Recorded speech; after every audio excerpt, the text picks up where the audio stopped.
Hello दोस्तों, तो कैसे हैं आप। उम्मीद है कि आप सब बहुत ही अच्छे होंगे और अच्छे से अपना पढ़ाई लिखाई कर रहे होंगे। जैसे कि हमने पिछले वीडियो में आपको बताया था कि आगे जो वीडियो लेक्चर आएगा उसमें हम बायोलॉजी के जो भी इंपॉर्टेंट 2 नंबर में आने वाले क्वेश्चन है उसको हम कवर करने वाले हैं। तो वही वीडियो हम आज लेके हाजिर हो गए हैं और इसमें जो भी इंपॉर्टेंट 2 नंबर में आने वाले क्वेश्चन है उसको हम देखने वाले हैं। बिना देरी के हुए चलते हैं अपने वीडियो की तरफ।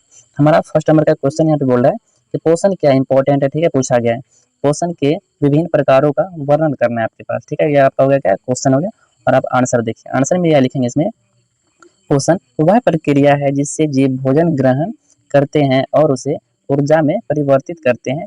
पोषण के प्रकार, आप पोषण के प्रकार को भी बता देना है। सबसे पहले ध्यान देना है कि पोषण वह प्रक्रिया है जिसमें जीव क्या करते हैं, भोजन ग्रहण करते हैं और भोजन ग्रहण करके उसको क्या करते हैं, जो भोजन रहता है उसको ऊर्जा में परिवर्तित करते हैं, ठीक है। और अब बोल रहे हैं पोषण के प्रकार, तो पोषण के प्रकार लिखना है यहाँ पे क्या, स्वपोषी है, उसके बाद परपोषी है। और परपोषी में कुछ 3 प्रकार, जैसे कि मृतजीवी भी क्या हो जाएगा परपोषी में, और परजीवी भी किसका प्रकार है, परपोषी का ही प्रकार है तीनों, ठीक है। और प्राणी सम भोजन, प्राणी सम पोषण, ठीक है। ये परजीवी होता है, 3 प्रकार के होते हैं। एक होता है मृतजीवी, एक होता है परजीवी, एक होता है प्राणी सम पोषण। किसका प्रकार है, तो परपोषण का, ठीक है। इसको ध्यान में रखना है। तो इतना तक हो सकता है कि आपको समझने में दिक्कत होगा, लेकिन 1-2 बार यदि याद कीजिएगा तो याद हो जाएगा, वैसे इतना भारी है नहीं।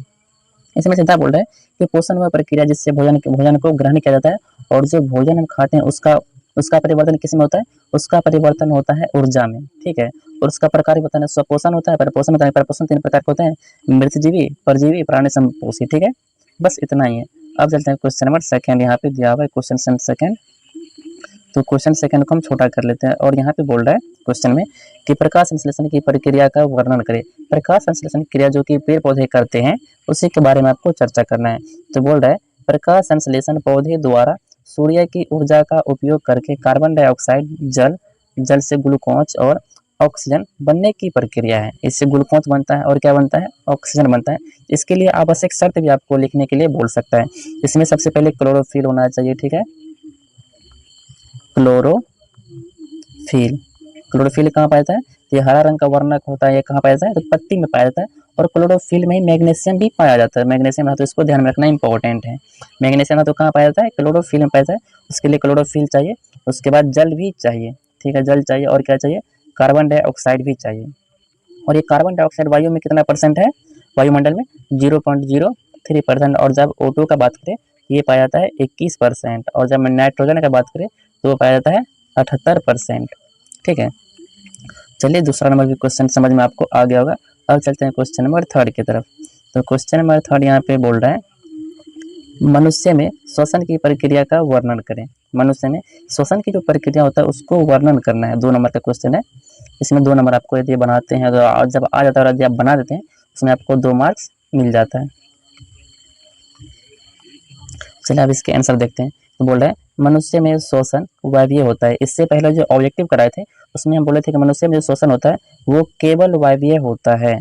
क्या होता है, केवल वायवीय होता है, केवल वायवीय होता है। ऑब्जेक्टिव में भी काम है। देखिए आप सब्जेक्टिव यदि पढ़ते हैं तो वहाँ से आपका ऑब्जेक्टिव भी क्लियर होते जाता है। देखिए यहाँ से ऑब्जेक्टिव एक बन सकता है कि मनुष्य में श्वसन कैसा होता है, तो केवल अवायवीय श्वसन होता है जिसमें ऑक्सीजन का उपयोग कर ऊर्जा उत्पन्न की जाती है। जिसमें ऊर्जा को उत्पन्न करने के लिए, ऊर्जा को उत्पन्न करने के लिए किसकी आवश्यकता पड़ता है, तो ऑक्सीजन की आवश्यकता होती है ऊर्जा को उत्पन्न करने के लिए। किसमें, तो वायवीय श्वसन में, ठीक है, की जाती है। और कार्बन डाइऑक्साइड उत्सर्जित होते हैं। हम लोग सांस लेते हैं, ऑक्सीजन लेते हैं और उससे जब उसका ऊर्जा में रूपांतरण होता है तो हम लोग छोड़ते क्या हैं, CO2 क्या करते हैं, छोड़ते हैं कार्बन डाइऑक्साइड। लेकिन पेड़ पौधा क्या करता है, कार्बन डाइऑक्साइड लेता है और ऑक्सीजन छोड़ता है। इसको ध्यान में रखना है। यहाँ से देखिए एक ऑब्जेक्टिव यहाँ से आपका बन जाएगा। इसका कलर चेंज कर लेते हैं, ठीक रहेगा।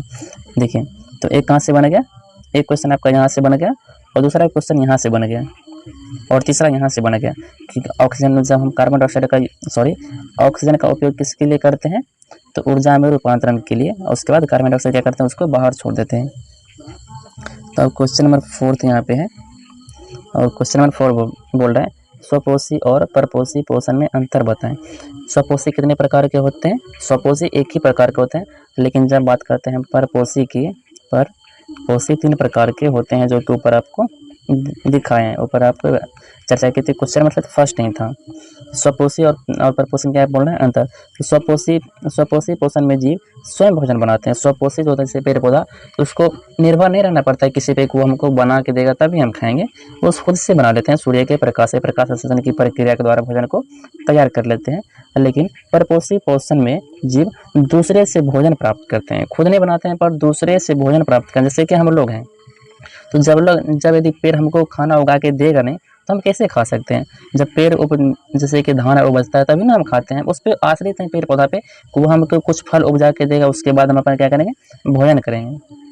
लेकिन पेड़ पौधा सूर्य के प्रकाश से भोजन को ग्रहण करता है, बनाता है और ग्रहण करता है। तो ध्यान में रखना है, इसलिए उसको क्या बोलेंगे, स्वपोषी की श्रेणी में रखते हैं। लेकिन मनुष्य किसके श्रेणी में, परपोषी के श्रेणी में आ जाता है। और चौथा बोल रहा है कि पौधे अपना भोजन कैसे तैयार करता है। भोजन पे कैसे तैयार करता है, तो वो करता है प्रकाश संश्लेषण के द्वारा, प्रकाश संश्लेषण के द्वारा करता है। तो बस ये तो ऑब्जेक्टिव में भी काम आएगा, ठीक है। प्रकाश संश्लेषण के द्वारा पौधे क्या करता है, अपना भोजन तैयार करते हैं। उसके लिए आवश्यक चीज़ क्या है, तो क्लोरोफिल हो जाएगा, कार्बन डाइऑक्साइड हो जाएगा और जल हो जाएगा, इसको भी ध्यान में रखना है। अब क्वेश्चन नंबर 6 बोल रहा है यहाँ पे कि मनुष्य में पाचन तंत्र का वर्णन करें। यहाँ पे बोल रहा है मनुष्य में पाचन तंत्र मुख गुहा है, ग्रसनली है, अमाशय है, छोटी आंत है और बड़ी आंत शामिल है, ठीक है। छोटी आंत सबसे बड़ी होती है, इसका नाम है सिर्फ छोटी आंत, नाम सुन के मतलब कि छोटे, ये बड़ी आंत से भी बड़ी होती है। कौन, छोटी आंत, ठीक है। और यहाँ पे सब चीज़ का सिर्फ जल जो होता है, जल का अवशोषण होता है कहाँ पे, बड़ी आंत में। अब बाकी सब का अवशोषण कहाँ होता है, छोटी आंत में। सिर्फ जल को छोड़ा के बाकी सब का अवशोषण छोटी आंत में होता है, इसको भी आपको ध्यान में रखना है। और क्वेश्चन नंबर 7 आप देख सकते हैं, यहाँ पे बोल रहे हैं कि श्वसन और प्रकाश संश्लेषण में क्या अंतर है। श्वसन में और प्रकाश संश्लेषण में अंतर बताना है। तो चलते हैं अपने आंसर की तरफ। आंसर कैसे लिखेंगे, बोलेंगे श्वसन में मनुष्य ऑक्सीजन का उपयोग करते हैं, प्रकाश संश्लेषण में सूर्य की ऊर्जा का उपयोग किया जाता है। सूर्य का ऊर्जा का उपयोग करते हैं, साथ ही साथ किसका उपयोग करते हैं, कार्बन डाइऑक्साइड का, और साथ ही साथ H2O मतलब जल का भी उपयोग किया जाता है, और सूर्य प्रकाश का। और उसमें क्या होता है, प्रकाश संश्लेषण की क्रिया होता है, तो ऑक्सीजन क्या होता है, बाहर निकलता है। जब जल का अणु आपस में टूटता है रिएक्शन के द्वारा, तो उसी से ऑक्सीजन क्या होता है, बाहर निकलता है। चलिए क्वेश्चन नंबर 8 की तरफ से, तो बहुत ही आसान था और ऑब्जेक्टिव यहाँ से बन सकता है। तो क्वेश्चन नंबर 8 बोल रहा है जीवों में पोषण के महत्व को समझाएं। तो इसको कैसे लिखेंगे, पोषण जीवों को ऊर्जा और विकास के लिए आवश्यक तत्व प्रदान करता है। जब तक यदि हम भोजन ग्रहण नहीं करेंगे तो हमारे शरीर में विकास होगा नहीं। क्या है, विकास कभी होगा ही नहीं। तो विकास के लिए क्या होता है, आवश्यकता पड़ता है किसका, भोजन का, ठीक है। भोजन किसके द्वारा मिलता है, हमको पोषण के द्वारा मिलता है। उसका महत्व इसी तरह से हम लिख सकते हैं। 2 नंबर में आता है, इतना आप ले लेते हैं तो आपका 1 नंबर भी नहीं काट सकता है, पूरा 2 का 2 नंबर देगा। और 9 नंबर का क्वेश्चन आप देख सकते हैं, बोल रहे हैं परजीवी पोषण में क्या अंतर है, क्या है, उसका उदाहरण भी देना है।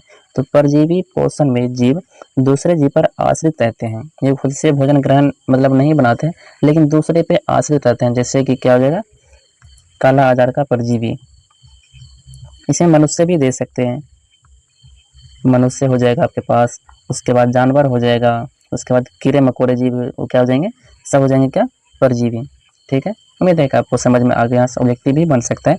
निम्न में से परजीवी कौन है, इसको काला आजार परजीवी, ठीक है। और हमारे बेल का पौधा क्या है, वो भी परजीवी है। और 10 नंबर का क्वेश्चन आप यहाँ पे देख सकते हैं, बोल रहे हैं मृतजीवी पोषण क्या है, उदाहरण दें।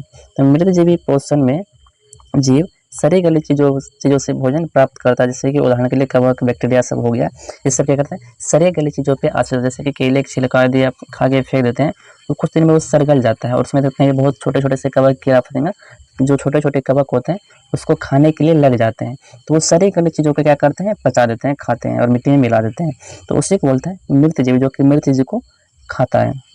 10 क्वेश्चन हो गए, यहाँ पे हम 20 क्वेश्चन टाइप के थे, और बाकी जो 10 क्वेश्चन बचा हुआ है इसको हम अगली वीडियो में कवर करेंगे। जितना 10 को बताएं हैं, इससे ऑब्जेक्टिव भी आपका क्लियर होगा और सब्जेक्टिव भी क्लियर होगा, इसको ध्यान में रखिएगा। 10 को करवा दें, और 10 क्वेश्चन जो बचा है उसको अगले वीडियो में हम कवर कर लेंगे। ये वीडियो आपको अच्छा लगता है तो चैनल को सब्सक्राइब कर दीजिएगा, और वीडियो को लाइक भी कर दीजिएगा, और दोस्तों में शेयर कर दीजिएगा, ठीक है। ऐसे इंपॉर्टेंट ऑब्जेक्टिव सब्जेक्टिव हर विषय का हम लाते ही रहेंगे इस चैनल पर, इसलिए चैनल सभी से जुड़ जाइए और आराम से आप लोग तैयारी कीजिए, ताकि बेहतर मार्क्स ला सकते हैं अपने एग्जाम में।